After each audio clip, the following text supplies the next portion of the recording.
Good there. Yes, sir. Good here. Hello, everybody. Welcome back to another episode. My name is Chris, and welcome back to my sports podcast. Today we got a new guest. We got my boy Donny. Yo, what's up? Welcome. Thank you for coming. Of course. Got my cat here as well. I don't know if she'll jump up or whatever, but I just threatened to spray her. But I got glasses on, Donny. I was looking at the clips too long yesterday. Yeah. No, I'm just kidding. Let's go. I just felt like putting them on. Just little gag. Introduce it. Okay. But yeah, thank you guys for tuning in. Thank you for all the support on the previous episodes. I've been getting a lot of really good feedback on them too. So I just want to say thank you. And if you guys have any ideas, if you want to be a guest or anything, drop them in the comments below and just let me know. I always look at the comments. There may not be many, so I see them all. So kind of throwing shade on myself, but yeah. But yeah, Donny, I already said it, but thank you for coming on. Of course. Very last minute. This is Tuesday, so you guys will see this tomorrow, which is Wednesday. Yes. So it's a quick turnaround. I'm going to be up tonight editing it, make the thumbnail, make the promo video, and boom. So yeah. Yeah. How do you feel first time on well, you've been in a couple of my YouTube videos. Of course. First time on a podcast. How do you feel so far? I like it. I love all your videos. Uh-huh. And it was cool to actually be here. Thank you. Yeah. Thank you. And if you guys don't remember, I was the one that airballed the free throw on one of Chris's videos. Throwback. That's a MVP. MVP. Airball. Woo. Dude, that's iconic. Yeah. Oh my God. If I have time, I might just throw it up on the screen. Oh, shit. Dude, that was crazy. Yeah. Me and Joseph were there, hyping you up. I know. Airball. I've gotten better. I promise. Did you look at the eclipse yesterday? Did you have the glasses? What was that? Did you look at the eclipse yesterday? I did not. Oh, yeah. I was in work, so I was in the building. Everyone kept asking, "Oh, do you guys have the eclipse glasses? Do you guys have the eclipse glasses?" I kept a tally on how many times people at Publix asked me. I had 25 people. Oh my God. And it was still going when I left. Sheesh. So I didn't have any glasses, but lucky enough, yesterday Christina and I, we went to the leasing office just to talk to one of the guys, and then we came back to get our mail. And there was a UPS guy, and he had his glasses, and he was looking up at him. I was like, "Oh my God, that's my cat." But I was like, "Yo, do you mind if I look at him real quick?" And he was like, "Sure, I guess." I was like, Bro, it's not the big deal. I'm not gonna steal them. I'll stand right here. He's like, all right. It's a piece of cardboard. Right? So I looked at it, and it looked really cool. I was like, oh, shoot. And then Christina tried it, but yeah, it was cool. I was glancing, with no I don't glasses. want to blind myself. No, with no glasses. I was like, ooh, yo, ooh, just looking up multiple times. But yeah. All right, that's enough of the eclipse. So obviously, if you guys don't know, based here in Orlando, Donny, ultimate Magic fan. I love it. I'm a Magic fan, but I'll more so say I'm a Magic supporter. Correct. I don't really since we're local, we get all the Magic games. So if I'm playing video games or something, I'll throw it up. But I don't avidly watch every single Magic game. I'm a Clippers fan, so I watch every single Clipper game. But of course, Magic doing good. Currently 3 seeds. So we'll get into that a little later. Okay. Gotta save that. We'll bundle that up. But we'll start off.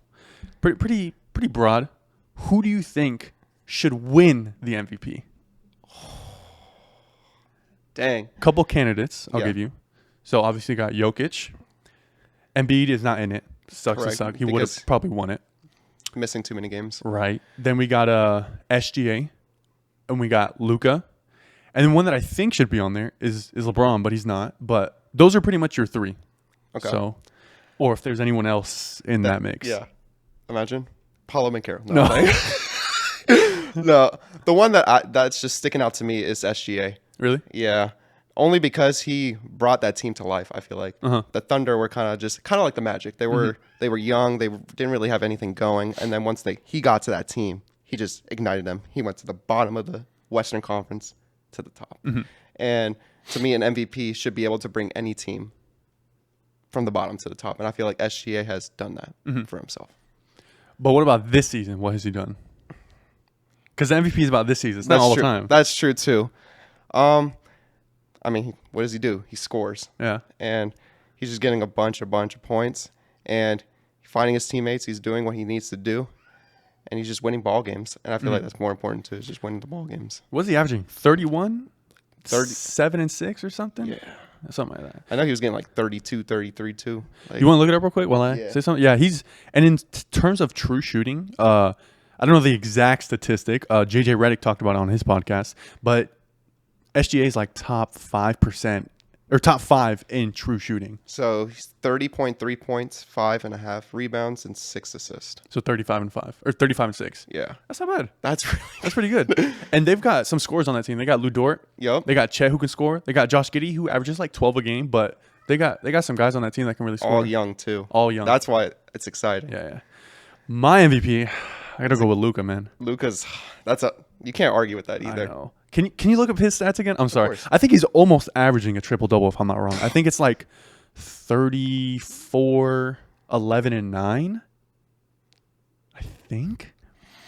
And then You're pretty close. 33.9 points, 9 rebounds, and 9.8 assists. So 34, 9, and 9, pretty much. That is crazy. Last person to do that was Westbrook. So, but bro, I think Luka this year, like he's always been an efficient scorer, like Correct. an elite scorer.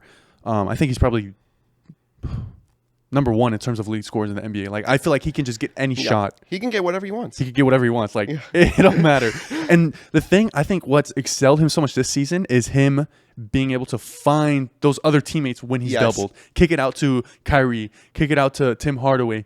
You know, pick and roll to Maxi Kleba. You know, he's got guys that he can facilitate the ball with. Yes. So I mean, when was the last time someone averaged 34, 9, and 9 and didn't win the MVP, you know? Yeah. You know, maybe, you know, Shaq got robbed of MVP. I don't know how much he was averaging from when he got robbed by Steve Nash, but I think he just gotta get one. I think he's due for one. That's true too. Kind of like how Embiid this last season, how he had been due for one Because for a of couple Jokic. years. Yeah. And then him and Jokic going back, you know, and he finally got his. I think Luka. I think it's time for him. You know, he's been to his Western Conference Finals. You know, he's averaged all these points. That's also true too. SGA hasn't really proven himself in the playoffs, kind of like Luka has. So that's fair for Luka as well. Yeah, because SGA, he went to the playoffs with the Clippers his rookie year, and we got 4-2'd by the Warriors. No, I think that was the year after. But anyways, and then after a couple of years, we traded him for Paul George, and since then he's never really been to the playoffs. I think he went with Chris Paul, if I'm not mistaken. Maybe, but this will be his first legitimate playoff run. Whereas Luka been to the Western Conference Finals, been to the playoffs almost every year, where he played the Clippers twice. I don't know who else he played, and then played the Warriors in the Western Conference Finals. But yeah, nice. So yeah, that's our MVP. Next thing I got going on, what player? I did this with Jesus on my podcast, but I want to ask you, what player do you think has the most pressure to win an NBA title? Most pressure to win an NBA title. I gotta go with Paul George, only because you're a Clippers fan. Okay. But that's just the first person that comes to my mind. Reason being, he's just been a star player all his career. And he's had multiple chances, but the injuries obviously have come up. So this is the year, Chris. I feel like this is the year they're staying healthy. Kawhi's playing a lot of games. Paul George is playing a lot of games. The team is together. I feel like this is the year they can make a run and legitimately make a run. Not, a first round exit, eliminated second round, and then that's it. This is their year to make a run. And I hope Paul George can do it this year because I feel for you. But why is there pressure on Paul George? Why? Why? Who would your person be if you had to pick? Ooh, I don't remember who I picked. I got to go back to Jesus' podcast. I had my answer here. Maybe Embiid too? Embiid was my number one answer. I was about to say Embiid as well. Yeah, because he's been in the league, I think, 9 years at this point. And there's sort of a stigma around him where he can't make it to like a Western Conference or Eastern Conference, a conference final. So I was thinking Tatum as well. But are you just saying he's still a little young? I mean, so Jesus' number one was Tatum. And at that time, I didn't really bat an eye to it. But now, like, I have to, Jesus, if you're watching, I got to agree to disagree with you, man. Like, he's 25, 26. Yeah. Braun didn't win his first chip till he was, 28, 29? Yeah. Jordan didn't win his till he was 28, 29. So he's still got time. Curry didn't win his till that age. You know, all these, Giannis 27, 28. So, you know, he's been to a finals. You know, he played Curry, the greatest shooter of all time, and lost 4-2, you know. So in terms of Tatum, maybe we're harder on Tatum only because he has a better team around him to start. Yeah. Because LeBron, he was started with the Cavs. He didn't really have much. Yeah. Curry, they were starting to draft a team with him, but Tatum got into a pretty solid team. Now, obviously, their team is really stacked this year. It wasn't like that when he got there, but it was still a good team. Mm-hmm. So, and like even as a rookie, we talk about LeBron. Tatum's first playoffs was against Braun. I believe so. I think it was. And they went Game 7. Was that the one he blocked? Yeah. So, yeah, that one was good. But yeah, I think I don't want to say there's pressure on Tatum. I mean, there's certainly some. If we're rating it on a scale of 1 to 10, I'd probably say like a 2 or 3. You know, there's some. But yeah, I think Embiid, and then I think Kawhi. Kawhi too. That was the player that I had told Jesus has the most pressure because he won his first ring in San Antonio, and Raptors. Oh wait, he won in San Antonio. Yeah. That's right. And he won Finals MVP. Mm-hmm. But people don't really think he should have won Finals MVP. You know, Bron still hung up his 20, 30 points, but Kawhi was the primary defender for him. Correct. So which is why he won that Finals MVP. Kind of like Iguodala winning Finals MVP. Yeah, over Curry. Over Curry, which is kind of crazy. So people, he was still a crucial part in that run, in San Antonio's run. I'm not taking that away from him. But then after that, he went 5 years, then one with Toronto, which was a great run. But one and done. One and done, right? But then again, he faced a Warriors team with KD, who tore his Achilles. Yeah. And then Clay as well. Clay, who tore everything in his knee and was out, and then tore his Achilles again. But that was after. But so I think that Toronto run was still still iconic. Impressive. Yeah. Game-winning shot, Game 7 in the semis against Joel Embiid. That great shot, one of the greatest moments in NBA history. Is this the dagger? or whatever it was. It was that's what it was. What was it? Reggie Miller? Was that him? I think so. Yeah. So since then, Clippers, we went Western Conference Finals or semis against the Nuggets, blew 3-1 lead. Then the year after that, we went to the Western Conference Finals. The semis against the Jazz. Mm-hmm. He ended up blowing his knee out. Yeah. And then we went to the Western Conference Finals against the Suns and lost. Yep. Then he missed the whole next season. Mm-hmm. Then last season against the Suns, first round, drops like 30 and 40 games 1 and 2. And then gets injured. Tears his meniscus. So this season, he's got he hasn't anything to show. He picked the Clippers. Over Braun, over the Lakers, got Paul George what he wanted. Correct. Got the coach he wanted. Correct. And when he's healthy, he's amazing. When he's healthy, we go deep into the playoffs. But I agree. Since then, he just needs to prove. So your team is just from here to here when he's on the floor. Yeah. So that's definitely any. And then I kind of talked about it in on the podcast with Jesus. Mm-hmm. KD. Yeah. I think there's some pressure on him to win a ring. You think I agree. Because he hasn't really won anything without Curry. Right. He hasn't led his own team. Mm-hmm. He just kind of joined the super team. I mean, you can say that with LeBron kind of too with the Heat, but he still led the Cavs to a championship. Mm-hmm. Yeah. KD win. So yeah, he won those. They went to the finals with OKC. Yes. Then ended up going and picking Golden State. Mm-hmm. Formed arguably the greatest team, actually undoubtedly the greatest team in NBA history. Yep. Team was insane, bro. I saw a picture of their starters and bench the other day. They're 10 players that they would play, and I was just unbelievable. So they had Iguodala. Yep. Steph, Clay, Dre, KD, Sean Livingston. Did they have Andrew Bogut? Yes, and they had Zaza as well. Zaza Pachulia. Did they have Harrison Barnes? They had Matt Barnes, I think, too. That's right, Matt Barnes. Yeah, that's 9. And then who else? Who was that last player? I don't know. I saw the team literally today. That's funny enough, and I was just like, "Wow, that was a team." That team was stacked. Yeah. Anyways, KD goes there, wins 2 rings, leaves to go to Brooklyn.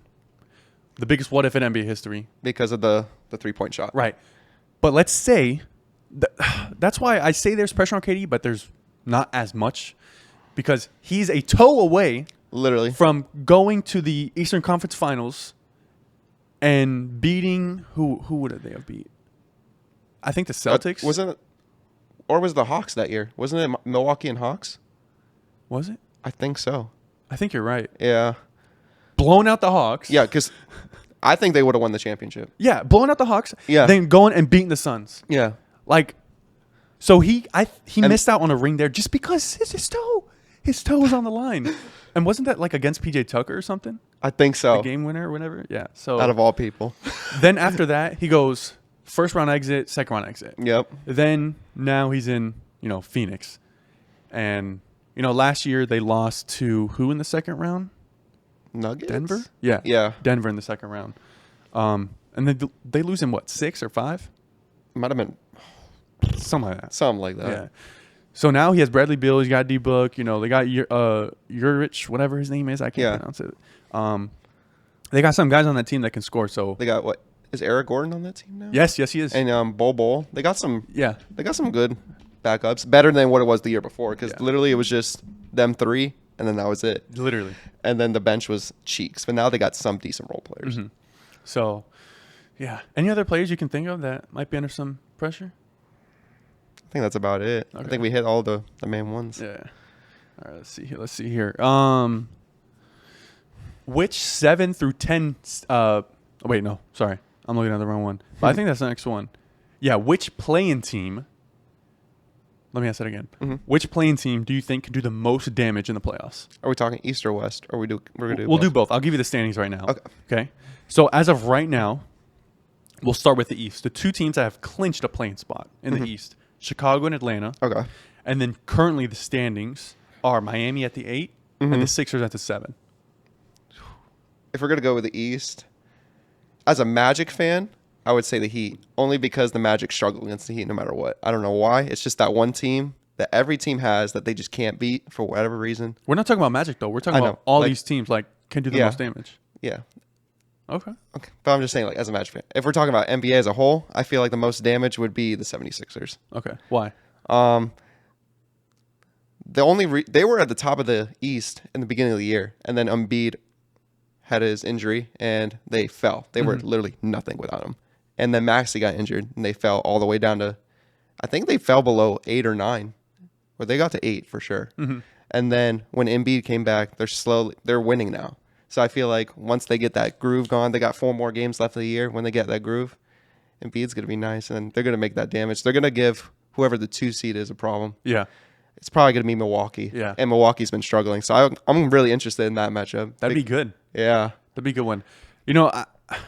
At first you said the Heat. I was like, what? No. But then I remembered last year the Heat were the 8 seed and they went on a tear. Exactly. That's what I'm saying. It's always the Heat. Jimmy Butler in the playoffs is just different. Yeah. But I mean. But he hasn't been like he was last year. Yeah. This season they're not crazy,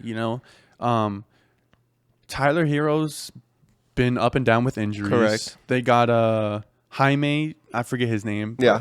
He's been doing all right. They got Kevin Love, who's aging. They got Terry Rozier, that was a good pickup though. Yeah, he's their 3rd leading scorer, I believe. So he's putting up some numbers. They got Duncan Robinson, who can shoot lights out, but hit or miss. Yeah, he's hit or miss, and he's a defensive liability. So we'll see. Eric Spoelstra, you can't count him out. One of the greatest coaches of all time as well. Correct. So if adjustments is key in the playoffs. I mean, I agreed. That's literally the playoffs is adjustments. How can you, how can you stop, certain pick and rolls, backside screens, the 3 ball, force more 3 balls, and then you can, force certain players to take more shots and, tire them out. There's a bunch of adjustments, but yeah, I got to agree with you. The Sixers. The 76ers from the I East. think the Sixers, just because matchup-wise, I think, if they were to match up against the Bucs, I think that'd be a really good matchup. Giannis and Embiid going at it back and forth. And then you got Maxey, and then you got him guarding Dame, and then you got Chris Middleton, and then Tobias Harris is on that team. Yep. So, that'd be a good one. And then Pat Bev on the Bucs. Used to be on the 76ers. Right, so that'd be a good one. Yeah. That'd be a good one. But going to the West. So currently, the West... Bro, that's probably going to be like the best play-in of all time. Yeah. So some of these teams are going home, and it's going to be sad. So currently, clinched there's no clinched for the play-in yet in the West. Not yet. So the 10 seed, Golden State, the 9 seed, the Lakers, the 8 seed, Sacramento, and the 7 seed currently are the Pelicans. So out of those 4 teams, which team do you think can do the most damage? That's a really tough question. The East was kind of like an easy pick. Mm-hmm. Because of the difference of separation of games. But literally, you said the Warriors and Lakers, like the difference in standings between 5th and 10th is insane. Do you want to eliminate one of those 4 teams? Like just eliminate one that you can. The Pelicans. In my opinion. That's the easiest one to eliminate. What about the Warriors? That is the worst. It's Steph Curry. It's kind of like it's the LeBron effect. Like, but for me, it's the Pelicans. Oh my God. Okay.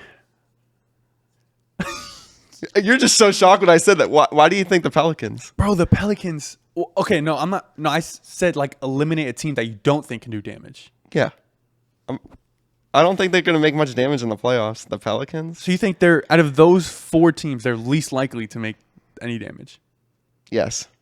Dude, there's It's no like, way. what? There's no way. I mean, I think, bro, that team, I think they're so underrated. So in terms of bigs, where you got Zion, Yeah. you got Lance. What's his name?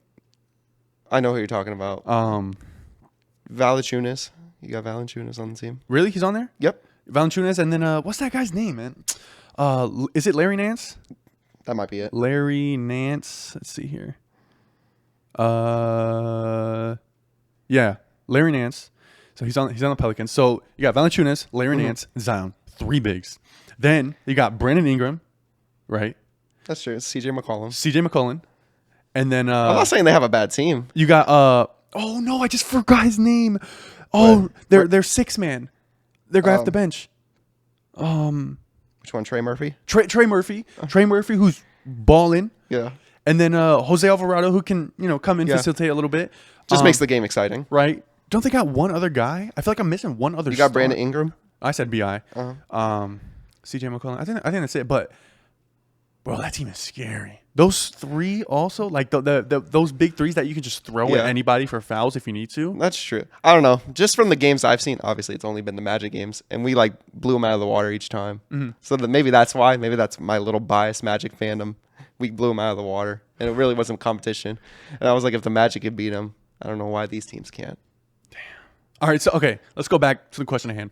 What team do you think? We'll make the most things. What West team currently in the plan can do the most damage? I hate to say this, but the Lakers probably. I wouldn't disagree with that. That's a good one. That's what I said on the most things. Even though I just don't like the Lakers in general, but it is what it is. You got LeBron and AD, and they're kind of like the Clippers. They're staying healthy. They're playing some ball games, and they've been winning some games as of late, and they're trying to catch back up. Yeah, they're 9-11.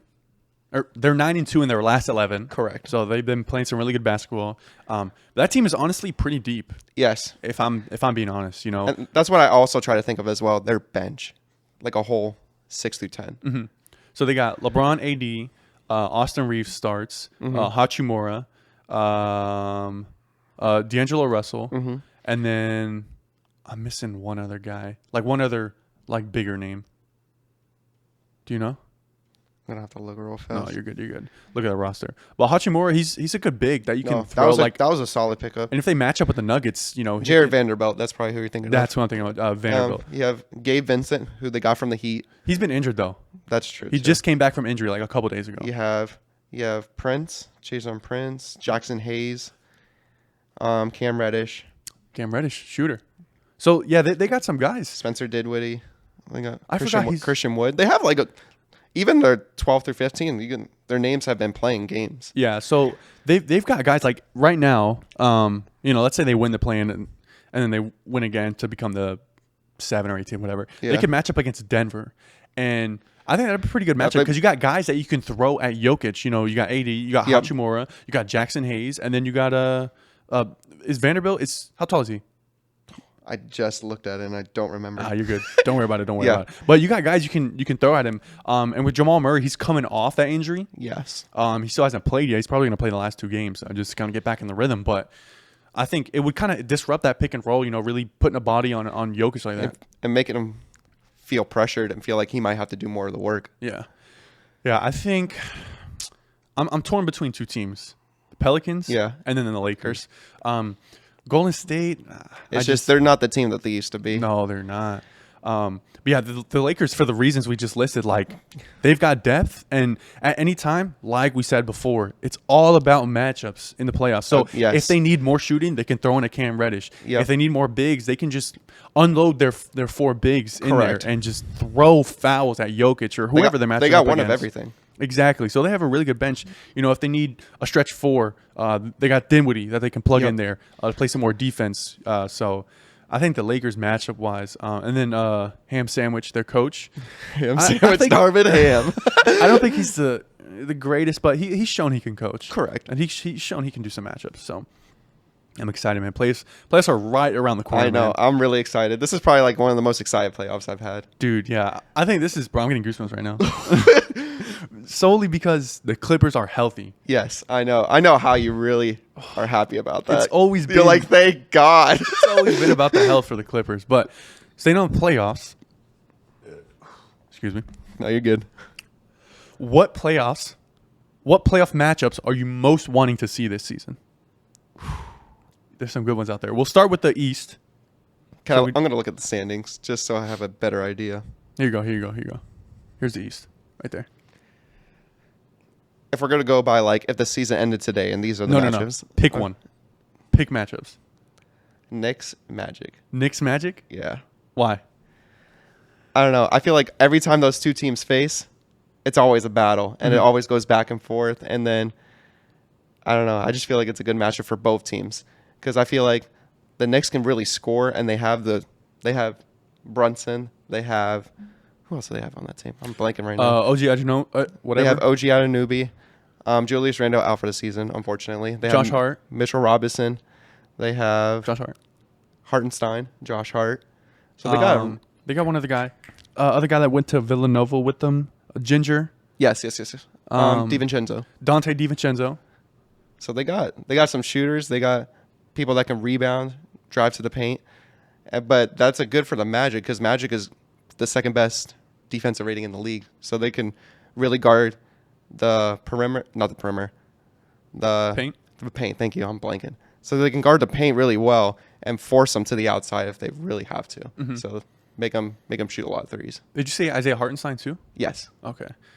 Bright skin. He's bright skin. So yeah. And then what about the Magic? Why do you think Magic would match up well?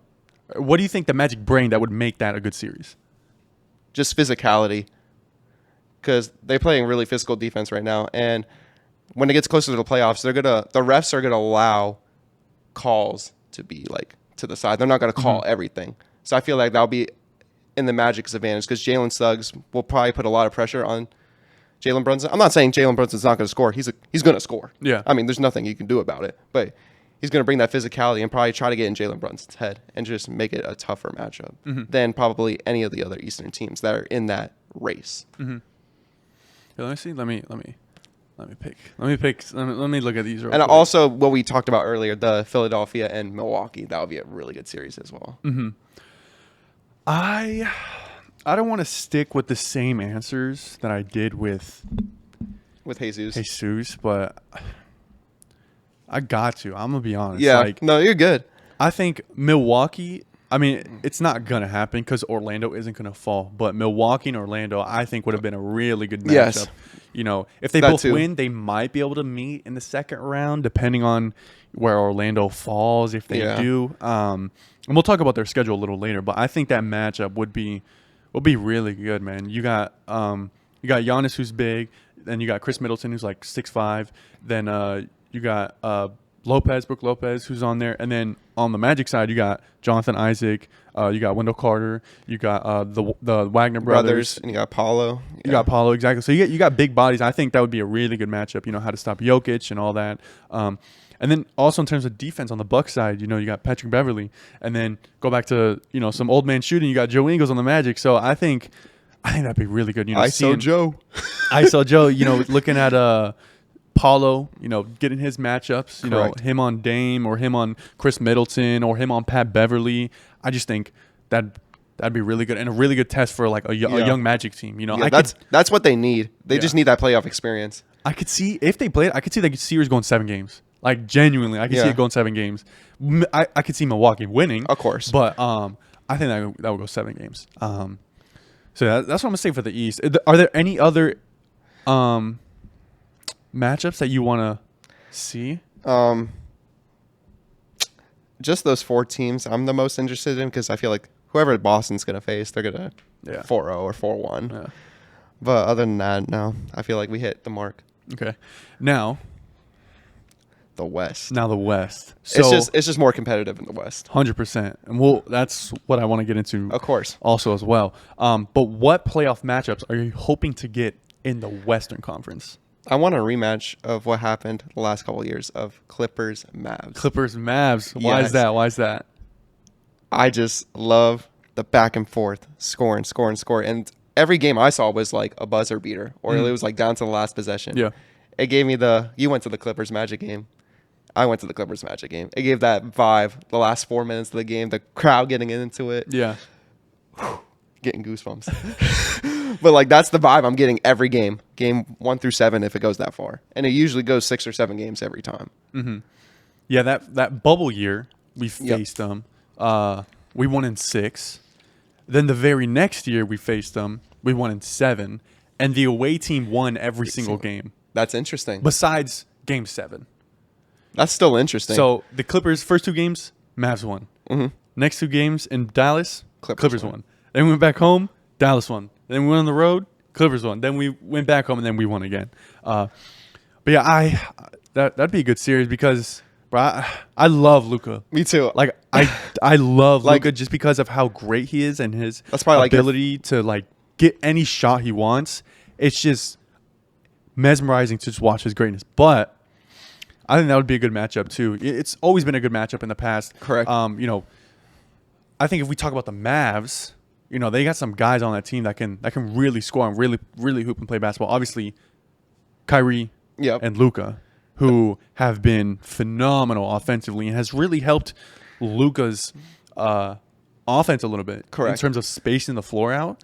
So they've got those 2 guys. You got Tim Hardaway, who can come in and hit like 10 threes in a row. Yeah, he could. You got Maxi Kleba, who's a great center for him. You got I'm blanking. I was just talking about him too at work. Damn, bro, they got one other guy that I'm blanking on. Do you know who else is on their roster? I know. Literally, you blanked, and then I blanked too. No. He said no. Yeah, look at their roster. They got. Oh my god, I'm blanking on one other guy. Dante X. Oh wait, No. Dwight Powell, Josh Green, No. PJ Washington. Yeah, PJ Washington. They got PJ Washington who can also play some defense. So, Yeah.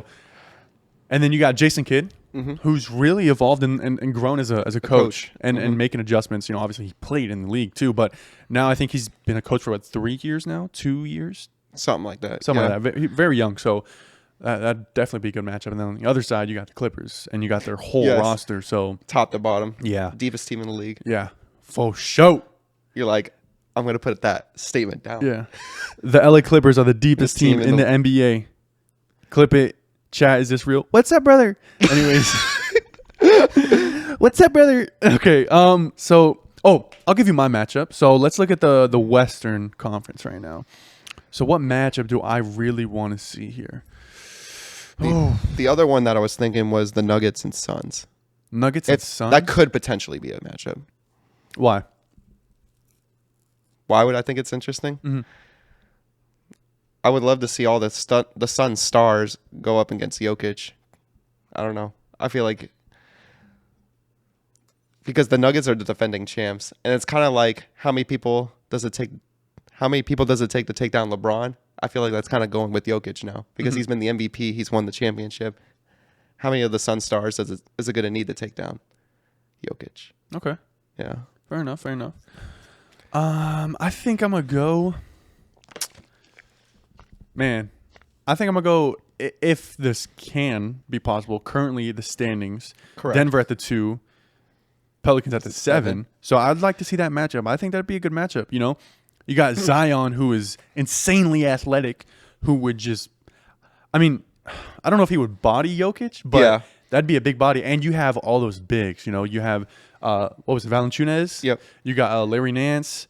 You got Zion. You can throw all the bigs at Jokic Yeah. and try and stop that pick and roll. And then you got Brandon Ingram, great defense, great long arms. Jose Alvarado, not the greatest defender, but then you got CJ McCollum, who's pretty decent defender, can get to his shot as well. So, and then Trey Murphy Yes. coming off the bench, getting some really good points. So I think that'd be really good. Going down, it'd be interesting to see if that was a matchup, to see what the lineups are like with 5-10 minutes left in the game, like who they leave in. You know, obviously on the Nuggets you'd have Jamal Murray, Jokic, Aaron Gordon, and then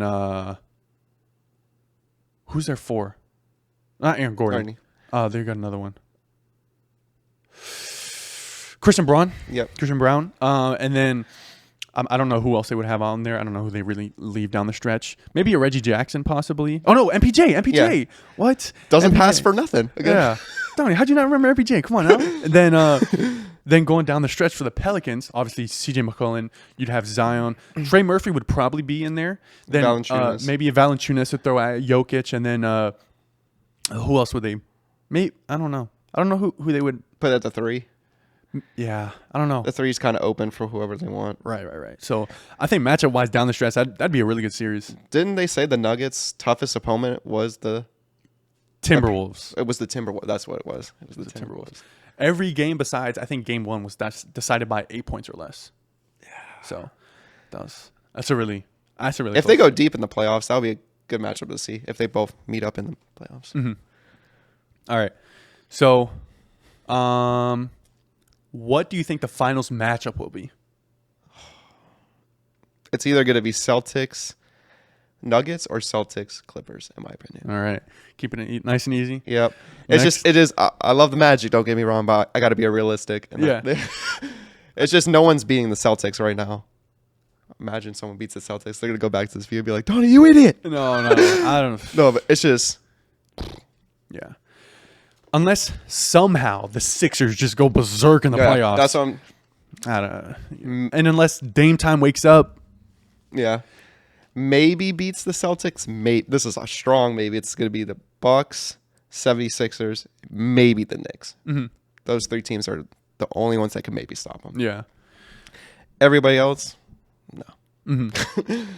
Then, so East versus West is kind of a little, not a discussion anymore. No, it used to be, but not anymore. Yeah. So currently, the distance, the amount of games between the 1 seed and the 2 seed in the East is, I don't know how many games, but it's like 13. But that gap is larger from the 1 to 2 seed than it is from the 1 to the 10 seed in the West. Yeah. So, like, here, I'll tell you the difference right now. So the difference between Boston and Milwaukee is 15 games. It was more than I thought. I said 13. And the difference between the 1 seed and the 10 seed in the West is 11. 11 games. Damn. So yeah. And then the difference between the 1 seed and the 10 seed in the East is 26 games. That sounds about right. 26. Which, dude. Yeah, because the 9th and 10th seed for the East is like 35, 36 wins in that ballpark. It's not good at all. Yeah. So even if we go 1 seed, so even if we go Boston to Miami, that difference is still 19 games. That's 1 to 8. Yeah, that's 1 to 8. So the difference between 1 to 8 is still. Yeah. Whoa. But yeah, so I want to ask. What's up? And you probably aren't really going to have much of an answer, but just discussion. Correct. Why do you think the West is much stronger and more competitive than the East? That's a good question. I don't know if people just like living out west more and they want to like go to those like they want to go to LA, they want to go to these like fancy cities and play basketball for the famous franchises like the Lakers and all that. I don't know if that's the reason. I don't know. I really don't know. Do you have an answer to that? I don't. But if we look, let's look geographically. Let's go east. Boston. Yeah. You know, you got the New England area. You know, that's a pretty good place. You know, I'd say. Milwaukee is in Wisconsin. Yeah. Kind of like the middle of nowhere. Yeah. That's true too. They probably have everything in the West. Yeah. Then you got Orlando. In terms of a sports city, it's not big. Like the East teams are not like. It's not that big. And then, you know, you got New York, big sports city. Yeah. Cleveland. This is for you. Cleveland isn't really a sports. I mean, you got your NFL teams. You got the Browns and you got the Bengals. And then you got the Cubs for baseball. And then you got the Cubs. But they're not. It's not like Cleveland. You don't go Joakim Noah. yo, you want to take a vacation to Cleveland? Yeah. I've never heard anyone say I want to go to Cleveland for vacation. So Fair enough. Yeah. Then Indiana, Philadelphia, Maybe. maybe. But that's stretching it. Miami. I mean, that's big. Miami's a big place. Chicago, Chicago. Yeah. pretty big place. I'll give them maybe Atlanta. and then Atlanta. Yeah. Pretty good places. So, and then we go Brooklyn, Toronto, Canada, no. Yeah. Charlotte, no. Washington D.C., not really. And then Detroit. Yeah. So then we go to the West. You got Minnesota. Never heard anyone say I want to go to Minnesota. Minnesota. Minnesota. Then you got Denver. I mean, Colorado's got a couple decent places. I wouldn't say that's crazy. OKC, middle of freaking nowhere. You got Los Angeles, big obviously. You got Dallas, Texas, big obviously. Phoenix, it's kind of on the come up, not too crazy. New Orleans, big place of course. Sacramento, California, of course. Lakers, of course. Yeah. Golden State, California. Sacramento, California. Then That's a lot of California teams. California teams. Then you got Houston, another Texas team. Then you got Utah. That's kind of a throw up. Yeah. Then you got Memphis. Memphis is sort of. Portland. Then you got San Antonio, another Texas team. So you got a lot more bigger markets, Bro. Which is kind of It's crazy that half the teams in the West are in 2 states. So we got 4 in California, right? Yeah. Clippers, Lakers, Golden State, Sacramento. Then we got 3 in Dallas or in Texas. Houston. Mavericks, Houston, and San Antonio. 7? That's almost half. 7 out of the 15 teams are in 2 states. That's wild. That's wild. That's wild. The most in the West or in the East is I think Florida, right? With 2. Orlando and Miami. Yeah. So. Or what about New York with what? New Jersey? That's 2 different places. So. Yeah, no. Wait, Brooklyn. Oh yeah, I said New Jersey. New Jersey Nets. You said that, and I was like, wait. Huh? Bar, let's move into the Magic, right? Magic currently sitting at the 3 seed. Wow. My prediction was, after the first couple games, my prediction was they'll finish anywhere between the 6 and the 8 seed. Probably not going to finish that now, but that was my prediction. Now they're currently sitting at the 3 seed with a record of 46-32. The highest they can get is the 2 seed, but it kind of depends on if they win out. But currently there's a 3-way tie for 46 wins. Orlando, New York, and Cleveland. So I'll ask you this. Well, first I'll give you the remaining schedule for the Magic. So they go Rockets, Bucks, Sixers, Bucks. Yep. Right. Not the easy schedule. No. Rockets, they play tonight. Should be an easy win. But then to go Bucks, Sixers, Bucks. That's going to be tough. Giannis, Dame, Chris Middleton, then Tyrese Maxey. Yeah. And then back to the Bucks. So I'll ask you, what seed do you think the Magic will finish with? I'll give you the standings right here. Yeah. If you want to look It's at just them. going to be tough. But I think the Magic are either going to stay at 3 or fall to 4. Okay. I think the Magic are going to finish 2-2 in those final 4. They're going to probably beat Houston and then probably take 1 game from Milwaukee and then lose to Milwaukee and lose to Philly will be my prediction. Okay. Because Franz just got injured last game against Chicago. I went to that game and he injured his ankle. He's out for tonight. Hopefully they'll still win. Jonathan Isaac's in and out of the lineup with back spasms, but he's good to go tonight. So hopefully they'll get the win. And then hopefully it's not serious with Franz. I'm kind of worried about that. Yeah. But it was just a sprained ankle. It's nothing like ACL or anything. But I'm hoping we can finish the 3 or 4 seed. And the reason why I still think we're going to be above the other 2 teams is because we have the advantage over New York. We won 3-1. And then Cleveland, I think we have the advantage. We tied 2-2 in the series, but I think there's another statistic that we have that advantage over as well. So even if we have the same record, we're going to be above them. I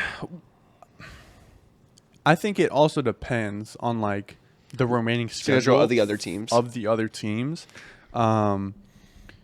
Because currently New York, their schedule I think is pretty easy.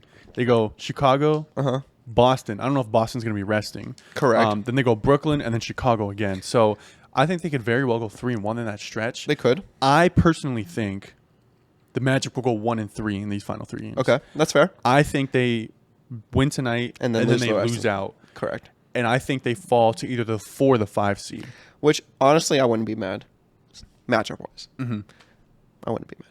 Yeah, because either way, you're still going to face a good team. Face the same team right now because the matchups, 3 through 6 is Orlando, New York, Cleveland, Indiana, and then Philly. So if you're 3, so you're 3 right now, you face Indiana. You fall to 4, the Knicks go up, you'll face Cleveland. Correct. If the Knicks fall, Cleveland goes up, you're at the 4, you'll face New York. So you're going to face one of these 3 teams. Correct. So then I'll follow up with this.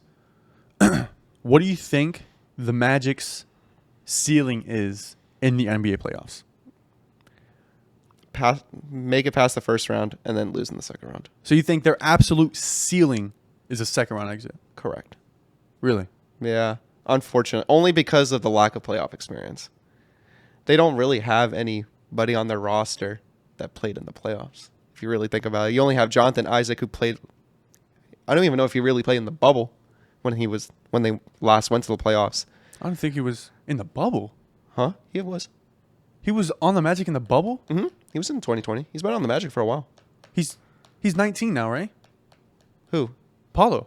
Oh, I was talking about Jonathan Isaac. Oh, I don't know why I was talking about Paulo. Jonathan Isaac. Yeah, Jonathan Isaac was on the team, right? Yeah. Mo Wagner might have been on the playoff team with the Lakers when he was on the Lakers. Might. But he probably didn't play. But he probably didn't get minutes. I'm trying to think. Joe Ingles, he got some playoff experience. Playing with Utah, he's got a good amount of playoff experience. But other than that, we don't really have anything. Mm-hmm. So I feel like they're going to get a little nervous because they're young. They're going to make mistakes. The key with the Magic right now, they're making too many turnovers, and they're not shooting the greatest. Their points are not where they need to be. Their defense, obviously, is where it's at, but they need to score, and this is a scoring league. So I feel like we're just going to struggle with scoring. Mm-hmm. Was Cole Anthony not on that team? The last time we went to the playoffs? No. I think we drafted him the year after. Okay. I think it was 2021. Okay. I think their ceiling, like absolute ceiling, is conference finals. I'm not going to lie. I genuinely think. I like that. Matchup-wise, if they get. As long. Wait, if we stay. If we're the 4 or 5 seed, I don't see us beating Celtics round 2. Because that's who we face in round 2. If we get 2 or 3 seed, then I can see that.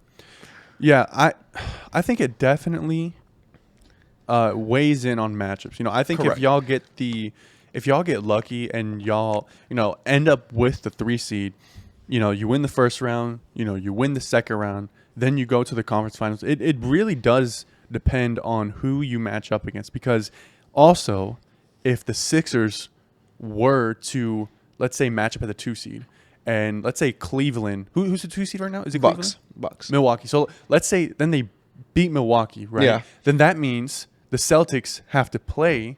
Oh, that's true too. The Celtics have to play the Sixers in the semis, and then y'all would play the remainder team, whoever it be. Whether it's the Cavs, Knicks, or Pacers, one of those teams. Then y'all would play that team. I think y'all could beat them in 7. That's true too. Then y'all go to the conference finals. Obviously, I think y'all will lose against the Celtics. Yeah, maybe in like 5 or 6. But that's really. I think I definitely you're good. I definitely think matchups. I think that's the absolute ceiling. Yeah, is a conference finals appearance. Fair enough. Yeah, that's the only team that the Magic scares me is the Celtics. Oh, that's the only team that really scares me. Any other team, I feel like we have a really great chance of beating. Mm-hmm. I'm not saying we're going to win, but I feel like we have a really good chance. Yeah. I just think, obviously, Magic, like you said earlier, number 2 defensive net rating defense in the NFL. Yeah. I almost said NFL in the NBA. But where y'all lack is the scoring. So your offensive points per game currently ranks 26th out of 30. So that's the 4th worst in the NBA. So I think, like I'm just going to say over and over, matchups, and if y'all get lucky, with the Sixers winning and then all that stuff. So, yeah. I will say, staying on the Magic before we get off of them, were you surprised at how many games the Magic won this season? I knew they were going to jump. I didn't think they were going to get to almost 50. Yeah. I knew they were going to be, because we were tanking at the end of the year, and we still got 32, I believe. Mm-hmm. And we were tanking the last, 5 games because we just got eliminated right at the very end to get the plan. So we were like, we rest Paulo, rested everything. I thought we were going to improve by, I thought we would at least get to 40. But I didn't think we would get to 46, 47, 48. Mm-hmm. So I'm really happy. It's NBA basketball's back in Orlando, baby. And if y'all win out, If we win out, we get the 2nd seed. yeah, but I'm saying if y'all win out, you got 50 wins. I know. And how many times has that happened in Magic history? It hasn't happened once since, or twice since Dwight, right? Yeah. Last time was since Dwight.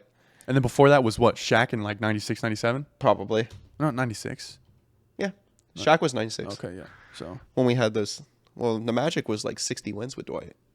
I think at one point. We were 60 and 22. holy, That was the year we went to the finals. I'm pretty sure it was 60 and 22. yeah, that's crazy. So let's do overrated, underrated.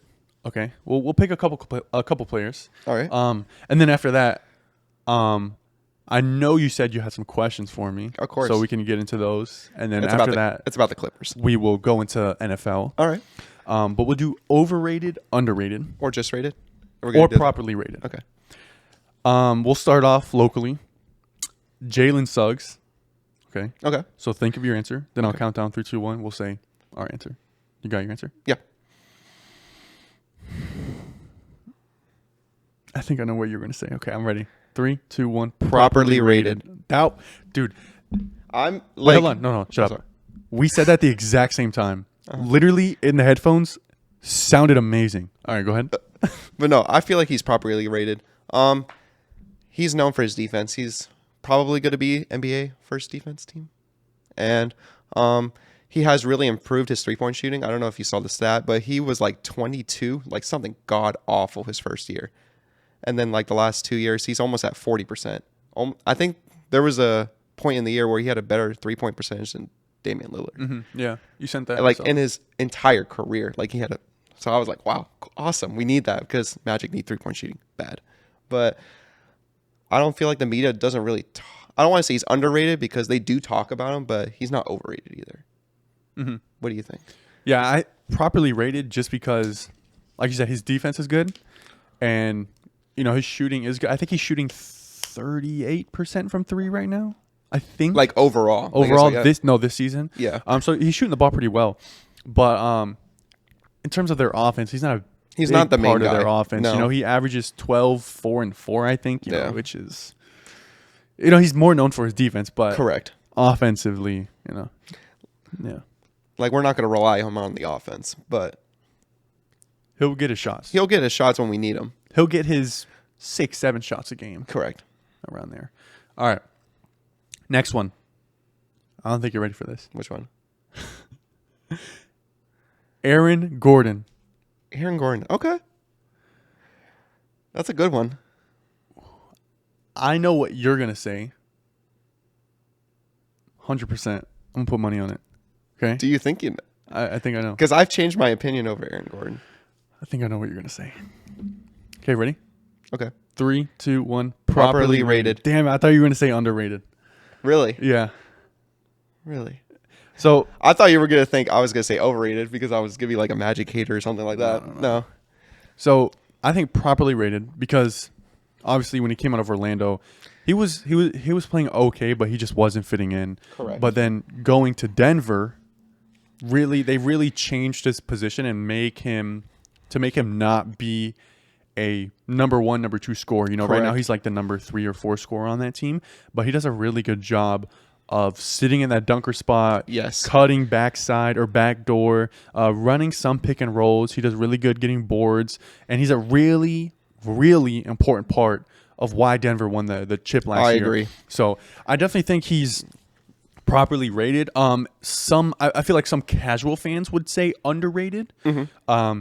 But if you look at his numbers, he's just been magnificent for them, and JJ Redick also talks about him a lot.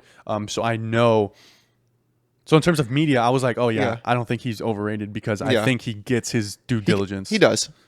So Like you said, with Aaron Gordon in Orlando, he was like either the number one option at some point in Orlando, and then when Vucevic was like starting to become the main scorer, he was the number two, and that just wasn't working because Aaron Gordon's not the scorer that he was meant to be. He was meant to be that extra guy on the corner. He was meant to do the pick and rolls, the 1-2 punch with Jokic.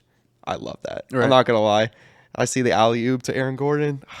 I was like, dang, why couldn't Orlando do that? it just didn't have the guys. They They didn't. didn't have the pieces. We just had the mid magic. Yeah. Literally, it was like 40, 41, 42 wins every year, or a little under. What's the French guy? Fournier. Fournier. Yeah. We had Fournier, Augustine, Vucevic, Aaron Gordon, The flamethrower.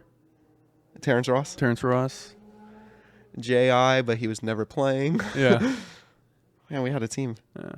Eh, All right, so I hand it over to you. I know you had a couple questions for me. So of course. It's about the Clippers. I know you're really excited about the Clippers, but how do you feel now that the Clippers are finally healthy and ready for these playoffs? I said it about 2-3 months ago. Yeah. And I'll say it again. When healthy, I don't think there's a team in the NBA that can beat us in a 7-game series. I just think we are so incredibly deep. And like I said before, the LA Clippers are the deepest team in the NBA. Like, top do. to bottom. They even have guys on the bench that they're just not playing. So they're not playing that can bench on other teams or potentially start on other teams. exactly. So obviously James Harden, Paul George, Kawhi Leonard, Terrence Mann, Zubac. That's our 5. Then we got Norman Powell. We got Westbrook. Russell Westbrook, who's crucial. We got Mason Plumlee, who comes in. We also got Daniel Tice. We got Bones Highland. I mean, that's 10 guys, though. Bro, I love the Mason Plumlee and who was the other guy you mentioned? Zubac, Daniel Tice. Those two specifically, those are really good role players for you guys. Yeah. Especially Mason Plumlee, in my opinion. I love Mason Plumlee. He's done really good. He's done really good for us. I think it's kind of scary because Kawhi's been out the last 2-3 games Okay. with like knee swelling. So they haven't really touched on or given like an injury status update. They just keep saying he's out, he's out, Yeah. he's out. And I just get PTSD because I don't blame you. 2 years ago, when the Clippers were playing the Utah Jazz in the semis, and we ended up winning and going to the conference finals, that series Kawhi got hurt game 4. Yep. They said he just sprained his knee, right? Little did we know, they were hiding from us. He tore his ACL. And they just didn't want to say it And to the media. they didn't want to say it to the media. They didn't want to give the other team, they didn't want to give, Utah or the Suns an advantage to know that Kawhi was already ruled out. And there's no, to have that mental advantage knowing, oh, Kawhi could come back. But now, I don't know. I'm scared. I hope it's just knee swelling. Yes. But You're like, please, for the love of God. yeah, I don't know. Paul George is playing great. I don't know. The Clippers have been playing really good. We went on a little slump once Westbrook went down. Yeah. We went 6-6 with him out. I don't think people understand. John, if you're watching, you got to get your Westbrook respect up, bro. I know you hate him, but, bro, he is such a crucial part of He is. our team. Since he's been back, the Clippers are 6-2. And his plus-minus is like plus 19 when he's on the floor. So You can't argue with that. you can't argue with it, man. He's just such a crucial part of our team. He brings so much energy. He brings so much just like, I don't know, I guess Just energy, yeah. To the whole team, getting everyone hype, rebounding with absolute authority, pushing the pace, drawing fouls, hyping up the crowd, screaming. Yet, like, he is being a great leader, too, on and off the court. Like, he is such a crucial part of our team, and I don't think people realize it. He fractured his wrist, Donny. Fractured his wrist and came back in 27 days. That's really good. I mean, Yeah. this man needs to be studied when he dies. Like, who fractures their wrist and comes back to play professional basketball? Correct. In 3 weeks, He just wants to hype his team up. bro. Like, that's just crazy. So, but yeah. Any other question? Oh, yeah. You got there? Pull it up. Whew. Clippers, man. I know you've been saying that the Clippers are like really deep and like as a whole, But if there is one thing that the Clippers need to improve for the playoffs, what would that thing be? That's a good question. I think like in the future, long term, a little bit. Okay. Is there's two things. Okay.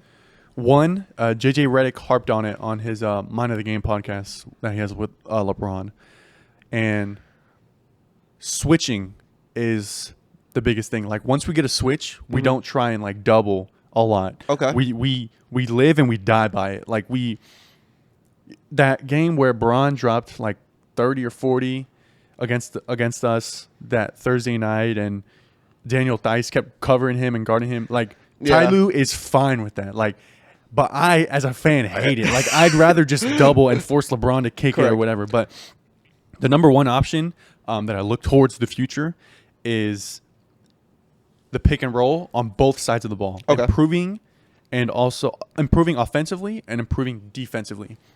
I'll start with offensively.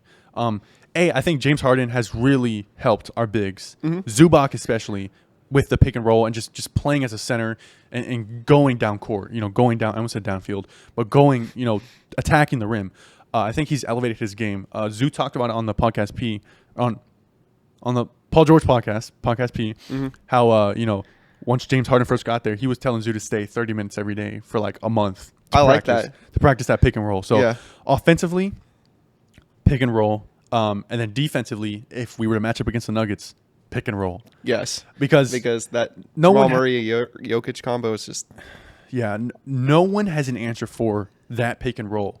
I mean, it's just one of the biggest things like in NBA history that is just going to get talked about. Like, you can't stop it, but you can find ways to limit it. And I think our bigs that we can just throw at Jokic won't stop it. Won't stop it by any means, but it could limit it, because you could just get Daniel Theis just in foul trouble. Correct. And then expend him. Literally just throw him in for the fouls. Exactly. That's what they did with Shaq back in the early 2000s. And then Mason Plumlee you throw in, and you throw in there. Then also you have Big Zoo, who's your main big. So, and then PJ Tucker, who also gave I don't want to say gave Jokic problems, but he was more physical with him and kind of interrupted his rhythm a little bit. So PJ Tucker, that's why he's been in the league for so long. So throw him in there. So those are, I think, two of the things we need to improve. All right. And then I have one more question. Going into the offseason, I know you really like your team right now, but would you like to mix up the roster if you had the chance and make any possible trades with your roster? If so, who would you trade for? I don't know. That's a good question. I would have to see who's available. Not even that, just whose contract is up. I know Paul George is going to be a free agent, and we're looking at re-signing him. Westbrook signed a 2-year deal. Plumlee, I think, was a 1-year deal. Zubac, he's coming back. Terrence Mann, he's coming back. PJ Tucker and James Harden, I don't know if I'd like to have them back. I think, depending on how we perform in the playoffs, correct, I think will definitely affect my answer. I'd like to have James Harden back. Norman Powell, I don't know what deal we signed him to. Bones Highland, I think he's on a 2 or 3 year deal. That's pretty cheap. Daniel Theis was also a 1-year deal. Bro, you got Westbrook for a steal. Yeah, bro. He signed that cheap contract. I was like, what are you doing, Magic? Yeah, like he took less money. Like he be there. He went to Steve Ballmer and was like, I will take less money. And he also talked to Paul George and was like, I'll take less money because I want to stay here. Literally like the Tom Brady effect. Yeah. Took less money, and he's been such a crucial part of our team. Like, it's just sometimes you got to make the sacrifice as a player if you want to win a chip. Sometimes taking less money is the answer to get all the people you want on a team. It just is what it is. Shout out Tom Brady. Yeah. Anything else NBA you want to talk about before we get into NFL? I think that's all I had for you for question wise. Okay. All right. Let's see how long we've been going for right now. 1 hour, 6 minutes, Donny. Nice. 1 hour, 6 minutes we've been going. Okay, so now we're going to get into NFL. First thing got to talk about is Stephon Diggs. Yes. What a huge we'll talk about the Texans side, and then we'll talk about the Bills side of it. So first we'll start off with the Texans. So now the Texans offense, C.J. Stroud, Tank Dell, Joe Mixon, Dalton Schultz, and then Stephon Diggs. And then they got one other receiver Nico Collins. Nico Collins. That's Dude, that offense is stacked. And their offensive line, I believe, got really in good too. PFF, I think their rating was a top 6 or 7 as well. So that offense is loaded.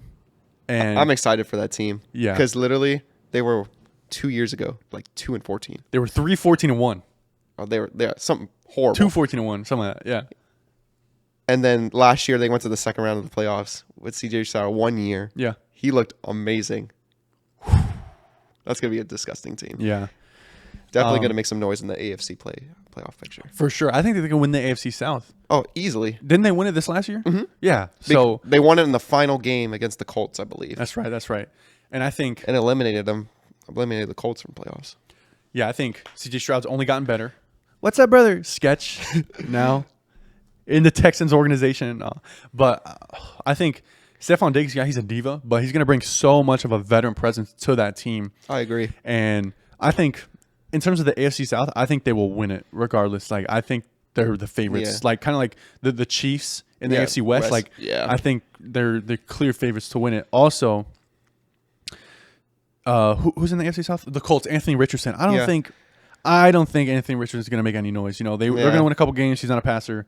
I'm just going to put And that then to just them right gets now. injured every other game. Right. So, yeah, and then Jacksonville, they started the season, they were like 6-2, then finished 9-8. They Yeah. went 3-7 or something. 3-6. 3-6 in their last 9 games, so it was not the greatest. But yeah, now talk about the Bills side. The Bills have now lost Gabe Davis. Bro, they lost everybody. They lost all the Yeah. receivers. They've lost everybody. So what do you think the Bills need to do? They need to get Josh Allen some help. Mm-hmm. Literally. Nobody's back. Gabe Davis went to what? Jacksonville? He went to Jacksonville. And then Stephon Diggs went to Texans. And who was their third receiver? I don't know. It was some like rookie, a Shakir or something like that. But Yeah. he's He's going to be back. He's gonna be back. They just need to find a cheap replacement unless they can draft somebody. OBJ. Yeah, that would be a good option. The Dolphins have made an offer to him. They've made 2 offers to him, so we'll see. But it'll be interesting to see how Josh Allen kind of Adjust to not having that wide receiver one because Patrick Mahomes did it. That's what I'm saying. It might be a good thing. Right. It might be a good thing. You know, because now they're gonna have to guess where he's gonna throw the ball. It's not let's guard Diggs, and that's pretty much it. I mean, Gabe Davis was good, but they're like, we're gonna double up Diggs, and hopefully have someone in the back to get Gabe Davis, and then that's pretty much it. well, the back half of the season, Diggs didn't really get that many targets. That's he didn't true, go too. over 100 yards once over the last couple games. So I saw that too. But yeah, Patrick Mahomes lost Tyreek Hill and then won the Super Bowl. Yes, he has Andy Reid and Travis Kelce, but the Bills lost a lot of pieces, man. And on defense, they lost a bunch of guys. Yeah. Also got a bunch of injuries at the second level there as well. So we'll kind of see. I think Josh Allen will be fine. You know, I think they draft some, maybe draft like Xavier Worthy, get some speed around there for him. Go pick up an OBJ, maybe another veteran. Did they get Curtis Samuel? I think they might have. That sounds right. I want to look that up. Let me see. Curtis Samuel. I think they got him. That's a good pickup, though. Yeah, he plays for the Bulls. The Bills. So Bulls. They got Curtis Samuel. So they have some decent talent around. But we'll kind of see how that turns out. So next thing, I've talked about it a lot, and I've been very vocal about this argument. Where do you think Patrick Mahomes ranks all time? Bro, you convinced me enough. He's number 2 right now, but he's probably going to be number 1 all time. Yeah. I wasn't a firm believer, I'm not going to lie. When you first put it out, I was like, oh, you're tripping. But you can't argue it. Especially this year. This year solidified it for me. He literally had receivers that kept dropping the ball, and they kept screwing him in games, and he still found a way to beat all... Like you said, he beat all the toughest teams in the league last year. He beat the Dolphins. Who else did he beat in the playoffs? He beat The Ravens. the Ravens, and then went to this. Oh yeah, they were in the Bills, the Bills. and then the Niners. That's loaded teams, all of them, top to bottom. Yeah. God. And he had no receivers to do it. Pretty much. What do you think Patrick Mahomes needs to get that number 1 spot? Or is there like a specific amount of years I think it's or longevity. yards? I think it was thinking longevity. As long as he continues what he's doing, I wouldn't see why he wouldn't be. And get maybe like another ring or two. I don't think he has to get 7 rings to be better than Tom Brady. Mm-hmm. But just the longevity, if he can continue to perform at this pace. Yeah, a lot of casuals I'll see on Yeah. Twitter will say, but he beat him in the Super Bowl. And I just want to just, I agree. Yeah. it's so stupid because, again, I mean, I'm a Bucs fan, obviously. Tom Brady. But like you said, the Chiefs' O-line was hurt that year. yeah. No, Eh. just the Super Bowl. It was just a super. But I mean, it was needed because that Bucs defense was elite. Yeah. And they really needed that O-line to even have a chance. Yeah, it was.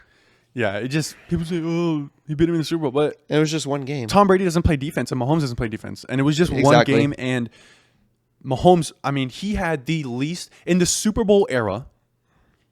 He had the least amount of time to throw a ball in the Super Bowl era in NFL history. I remember that because literally, if you look at the highlights for that Super Bowl, every running. play he kept running away to the sidelines or like run, just throw it real fast. Yeah, so like it was his. So his, I don't know what it was, but like his right tackle went to left guard, his left guard went to right tackle, Yeah, and so- like they switched it. The center moved to guard. They took a back up and moved him in. Like Yeah. the offensive line was just moved in a bunch of different places. Correct. So I'm not going to judge that one game. yeah, It's just one game. Like it's one game. and they could have caught the touchdown, hit the guy right in the hands. Remember? And that was one of the plays he was running for his life too, and he was like, "Huh?" Yeah, And then, doink. right in the head. Yeah, I think Mahomes needs 5. That sounds Super about Bowls. right. How many does he have right now? 3. And he's been in the league 7 years. So That's 50% almost. Like, and let's say let's take Brady his first 7 years, Mahomes their first 7 years. Yeah. Mahomes is already exponentially better than Tom Brady ever was at that time in their careers because Tom Brady did not become Tom Brady until 2008, 2009. Correct. Once he got those weapons, once he really stepped up, once they went 16-0, that's when he really showed himself like, look, I'm the guy. I'm going to be one of the greatest of all time. You know, Mahomes, his first season starting when he threw 50 touchdowns, 12 interceptions, and 1 MVP and went to the AFC Championship game and lost to Tom Brady in overtime. We were like, whoa. Like this guy. This guy's insane. Then the next season he goes, wins the Super Bowl. Then after that, goes to the Super Bowl, loses to the Niners. Bucks. It was the Niners. Was it the Niners first or Bucks? No, he beat the Niners. Yeah, Then next season lost to the Bucs. lost to the Bucs. Then after that, AFC Championship game, then Super Bowl. So it's just crazy how much better Patrick Mahomes is. I think right now Patrick Mahomes, 7 seasons in, already at 27,000 passing yards, which Wow. is just insane. Wow. Which has passed some insane guys. Yeah. I think once he gets to about 60, 70,000, because Brady's at, I think, 80,000. Yeah. So once he gets to about 60, 70,000, we'll see how long he plays. But Patrick Mahomes right now is number 2 all time. Correct. But if I had the first pick in the NFL draft in NFL history, And I'm taking getting- Patrick Mahomes. You're getting Patrick Mahomes, and, like with prime and everything. Prime everything. Yeah. That's fair. Yeah. Because I think also his ability to scramble Is is obviously way better than Brady. takes into account. Yeah. And the throws that he can make on any different level. Yeah. And then his arm strength as well. Brady had great arm strength as well. Don't Yeah. get it twisted, but yeah. That's crazy. 1 or 2 guys who I think are overrated. 1, Terry Bradshaw. I agree. Terry Bradshaw is so overrated. You go look at his numbers. In his career, he has thrown 212 touchdowns Okay. and 210 interceptions. So it's like almost a 1-for-1. Yeah, that's horrible. Yeah. That's like an average below average at best. Yeah, so I think he's so overrated. Reminded me of freaking Jameis Winston 30 and 30. All right, next one we want to talk about. I know you and I had talked about it a little bit in the group chat once the news broke, but do you think Baker Mayfield was overpaid? At first, I did Okay. think he was. But when you were like explaining it to me in the group chat and explaining like, oh, he's taking actually a pay cut compared to other players. Yeah. And I was like, actually, that's not a bad deal. 3 years, what was it, 100 mil? 3 year. I know it was 3 years. 120, I think. And it was like 50 guaranteed or 50. It was something low guaranteed. Yeah. That's where the catch was. I didn't really catch that at first. I was like, oh, that's not that much guaranteed. That's not too bad. I mean, compared to like what, Daniel Jones making that crazy money. He got a 3-year deal worth $100 million with $50 million guaranteed. Yeah, so half guaranteed. That's not bad. Yeah, because I originally saw it. I think it was on the NFL, and it didn't even say about anything. It's just a 3-year $100 million. I was like, oh, I was kind of freaking out a little bit. But then later you said, oh, it's only 50 guaranteed. I'm like, okay, that's reasonable. Yeah, and also I jotted this down here. So he's making, technically, if we were to break it down, $33 million a year. Yeah. But only $50 million is guaranteed. So $33 million a year for starting quarterbacks, ranks 17 out of 22. Yeah. Which is below average. Yeah. So, you got a guy who came in, balled out, won him a playoff game and almost lost on the last drive against the Lions to go to the NFC Championship game. That's a pretty good deal. You get him for 3 years, and let's say this next season, let's say he plays the same, and then after that he sort of falls off. You already gave him his guaranteed money. Correct. So then you can either bench him, you can cut him, you can trade him. You have no obligation to him. So yeah. So it's like there's no losing. Yeah. Yeah. Then another one, Russell Wilson to Pittsburgh. What do you think about that? I like that. Really? I do. Because I feel like at first, he kind of fell off a little bit in Denver, but at the same time, he was doing some really good things in Denver. And I felt like they just kind of did him dirty in a sense. Yeah. Unfortunately. Sean Payton really just said, you're getting benched at the end of the year. Mm-hmm. But now he'll have a fresh start. Kind of like a Baker Mayfield situation. He'll get a new start. Pittsburgh has been needing a quarterback for the last couple seasons. So I feel like he can just step in and do his thing. Hopefully make some noise. And he looks really excited to be a Steeler. Yeah, and they also got, of course, Mike Tomlin, a really good coach. Really good coach. Got a great defense over there in Pittsburgh. And then you got some pretty decent weapons. Najee Harris, the other short running back, what's his name? Oh, I know who you're talking about. Yeah, I forget his name. And then they got Deontay Johnson. They got, what's that guy that went to Georgia that John always talks about? George Pickens. He's really evolving. So they got some guys over there. And then Justin Fields there, backup. Yeah. You only signed Russell Wilson to, I think, a 1 year, $980,000 deal. So you got him for cheap. Yeah, he took away that cheap. Yeah, it was, if I'm not mistaken. Wow. Let me stat check that. Russell Wilson Spotrac. All right, let's check it here. I'm pretty sure it was cheap. I think he took. Okay, I was wrong. 1 year, $1.2 million. But that's still cheap. Yeah, that's from still Russell really Wilson. Cheap. Exactly. He voided, Denver is going to pay him all his guaranteed money, and then he's taking that vet minimum or whatever it is. But then you got Justin Fields coming in, which I think is great for Justin because he gets to learn behind a Hall of Fame quarterback, B, a Super Bowl winning quarterback, and Correct. C, a quarterback who has the same style as him, pocket passer who can also scramble and run. I agree. And also better coaching as well. Better coaching, yeah, 100%. It's all about the coaching. Yeah, it really is. Let's see here. What was the next thing I had? Okay, Mike Evans. Thank God. Obviously, fan favorite of yours. Yes. He has, 1,000 yard straight seasons? Yes. So, of course, I want you to put your bias aside. Yeah. I can pull up the list for you, but where do you think he ranks all time? Top 20, top 10, top 5? Definitely top 20. Okay. I can get behind that. Maybe right outside the top 10. Really? Maybe. Okay. Because he's still got a career to finish. But if he still continues what he's doing, top 10 for sure. Okay. But not top 5. I feel like that's a little stretch. If I were to rank him, I'd probably put him... Maybe in like the, 10 to 15? Or I'd probably put him like 18. I'd probably put him that low. I mean, he's a great receiver. And like his longevity and his ability to stay healthy, obviously you got to take into consideration. But obviously he's got a big frame, can go up, can catch a ball, and got some good routes. But to me, when I look at a receiver and I see him, I don't go like, he's a big threat. He's electrifying. Like he's an AB.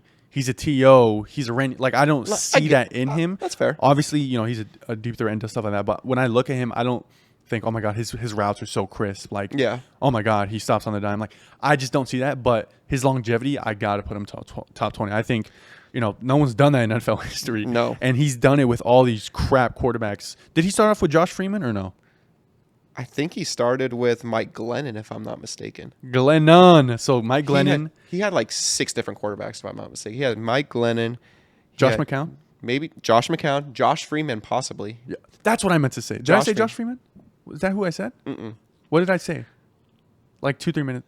I don't remember. I swear I said Josh Freeman. But, okay. Josh Freeman. Okay. We got Josh Freeman, Josh McCown. You had Jameis Winston, Ryan Fitzpatrick, Yep. Tom Brady, Baker Mayfield. That's like 6 or 7 guys right there.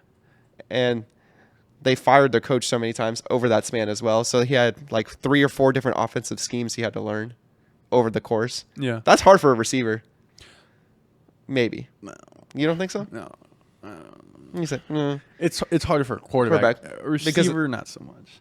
Because for a receiver, I don't want to say you only have to know like your routes. Your route. Like, But- you hear your part in the call. Right. Like you only need to really know like yeah, you need to know, of course, where the other receivers are running their routes and stuff that you practice on air, but you don't really need it's not too hard. You get the playbook and you're like, okay, if I'm lined up here, I run this. If I'm lined up here, I run this.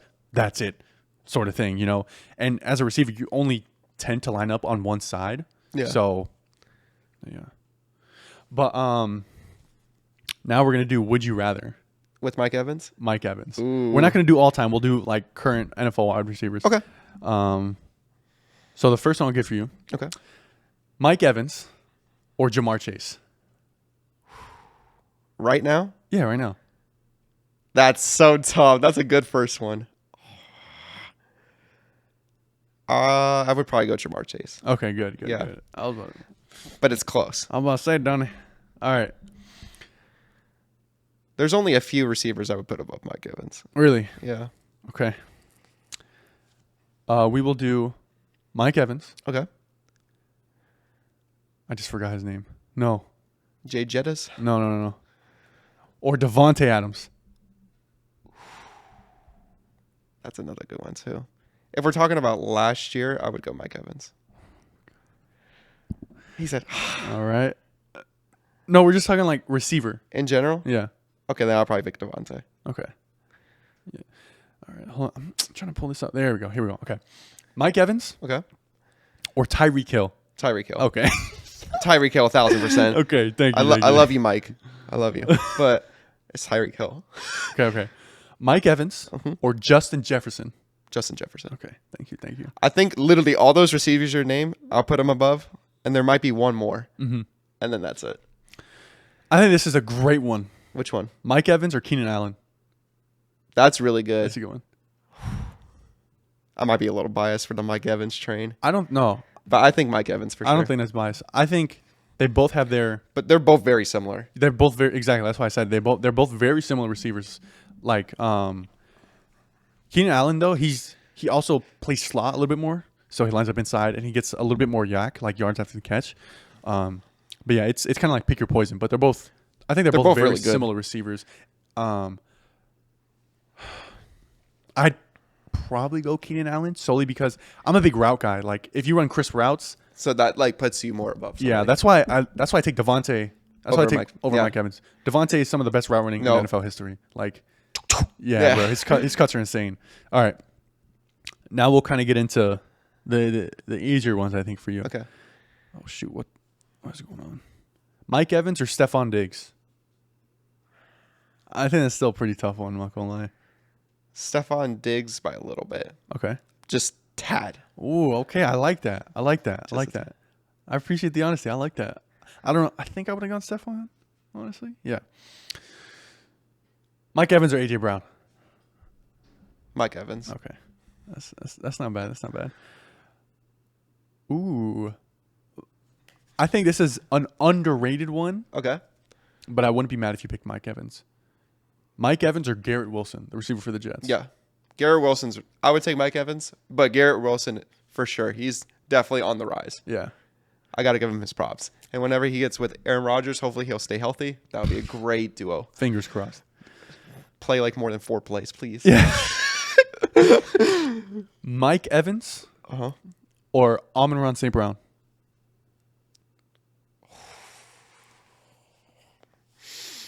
third in receiving yards last season. That's what I'm saying. If we're going to go by last year specifically, I'm going to go Amar St. Brown. Wow, really? If we're going to go all time, I'm going to go Mike Evans. Okay.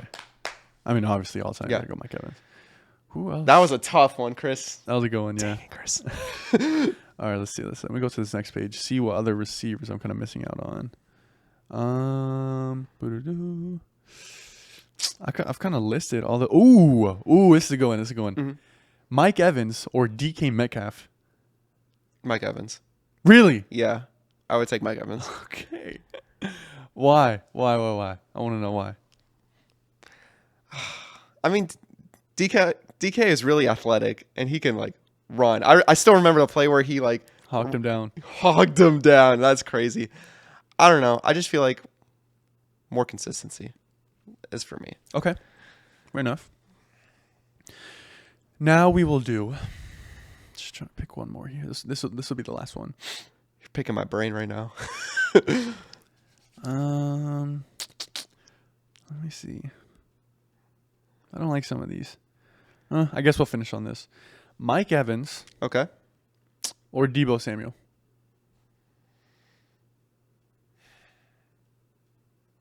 Mike Evans. Okay. I'm not mad at that. Yeah. I'm not mad at that. You gave me some really good receivers, though. Yeah. I picked a lot of receivers over Mike. I'm sorry, Mike. That's good. So we will do. I'll do two more things. Okay. One.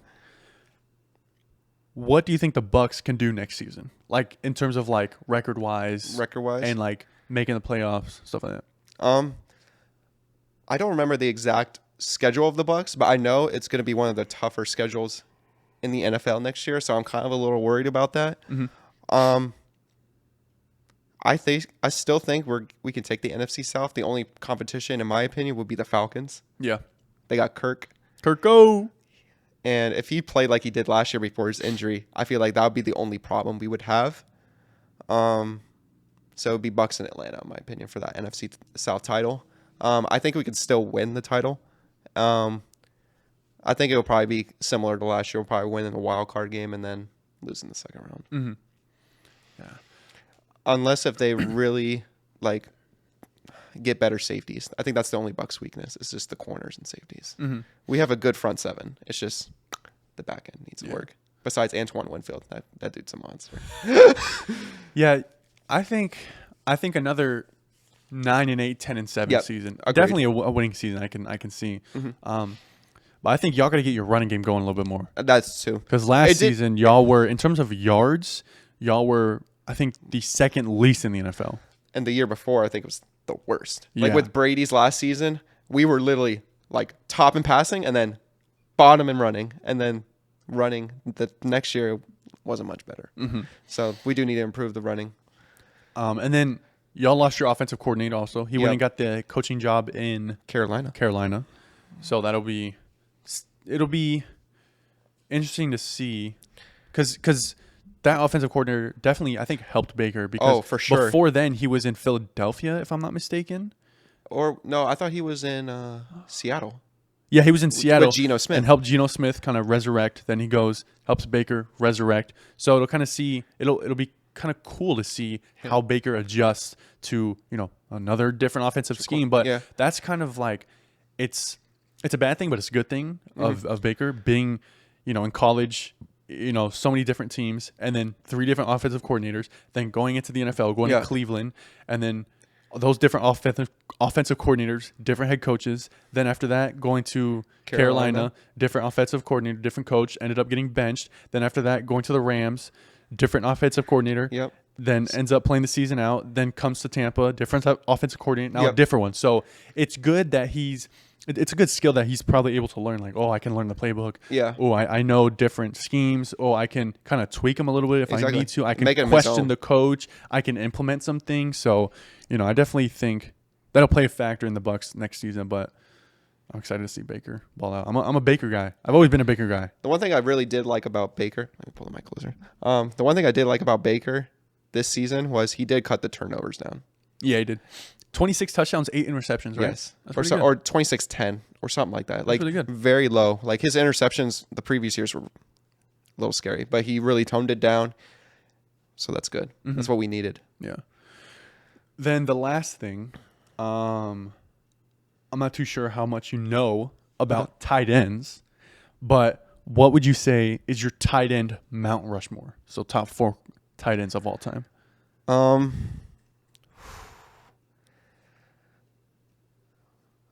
That is tough. I would go Rob Gronkowski. Thank God. Tony Gonzalez. Okay. I'm blanking his name right now. He used to play for the Chargers. Antonio Gates. Antonio Gates. I would probably put him up there. And there's one I'm forgetting. Travis Kelce? I was thinking Travis Kelce too. That would probably be my 4. Okay. I feel like there's just one more that I'll miss. Shannon Sharp? Yeah, that would probably be on my outside. Okay. That'd be my 5.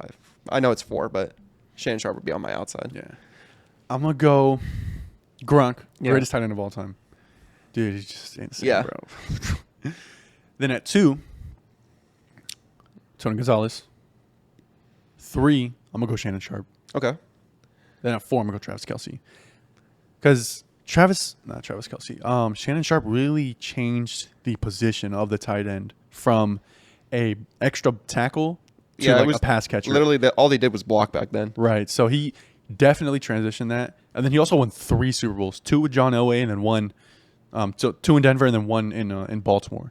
So, yeah.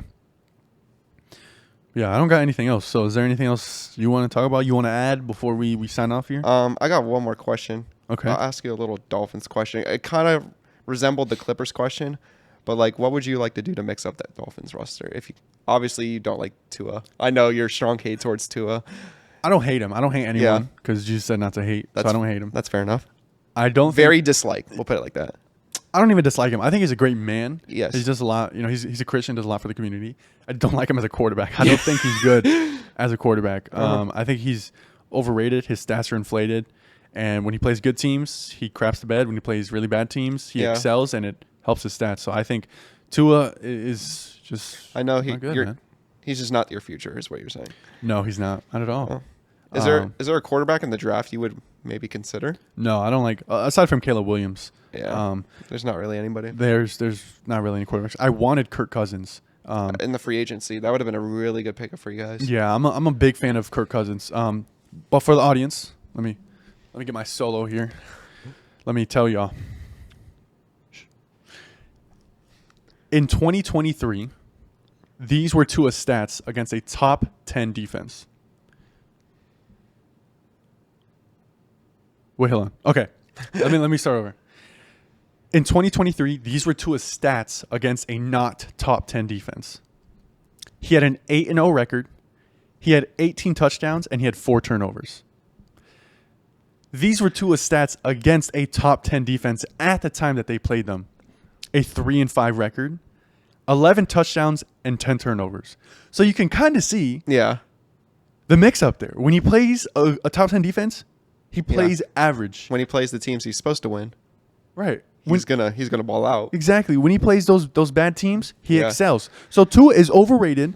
Stop this talk about he needs the max. Yeah, he's a franchise quarterback. No. He's a top 5 quarterback in the NFL. He's not. All right. Yeah. Tua's got to go. Dolphins fans, I'm sorry, but the truth hurts sometimes. And he's just not that good. So yeah. And when you get to the playoffs, you're only facing good teams. You're not facing the trash teams. Exactly. So, yeah, Tua is definitely the thing we need to upgrade. Or quarterback. I wanted Kirk Cousins so bad, man. I really did. I know. Shout out to the Falcons. But I don't know who we're gonna get. I don't know. Because I think he's still I think this is his last year on his deal. Tua? Yeah, but they want to sign him to an extension. So on April Fool's, they sent out a thing. Bro, I know you. 5 years, $250 million, $200 million guaranteed. I was like, oh my God. You're sweating bullets. And then I saw it was like some prank account. I was like, thank God. This is Chris. It's like, oh no. So, but yeah. Anything else, Chris? That's it, man. That's it. Thank you for coming on, bro. I appreciate it. Of course. Good. Very last minute, but it was fun. Yeah. I enjoyed it. Yeah. Now I gotta go stay up till 1 a.m. to edit this thing. Let's go. Grind don't stop. But yeah, thank you for coming on. Appreciate it. Had a good conversation. For those of y'all watching, thank you guys so much for watching. If you watched all the way to the end, this has been an hour and 36 minutes. Let's go. This is gonna be my longest podcast, but Yeah, thank y'all for tuning in. Thank you guys so much for all the support. If you haven't already and you would like to, consider subscribing and dropping a like. And also comment if there's anything you want me to talk about in future podcasts. Like I mentioned earlier in the show, if you want to be a guest on the show, just comment down below and we can get something going, and I can kind of work some things out if you want to be a guest. But exactly, make it the day off. You never know. Exactly, make it the day of. So thank you guys so much for watching. Thank you for all the support. Hopefully you'll enjoy it. And as always, I will see you all next video. Peace. Peace. Nice. That was good. Fire.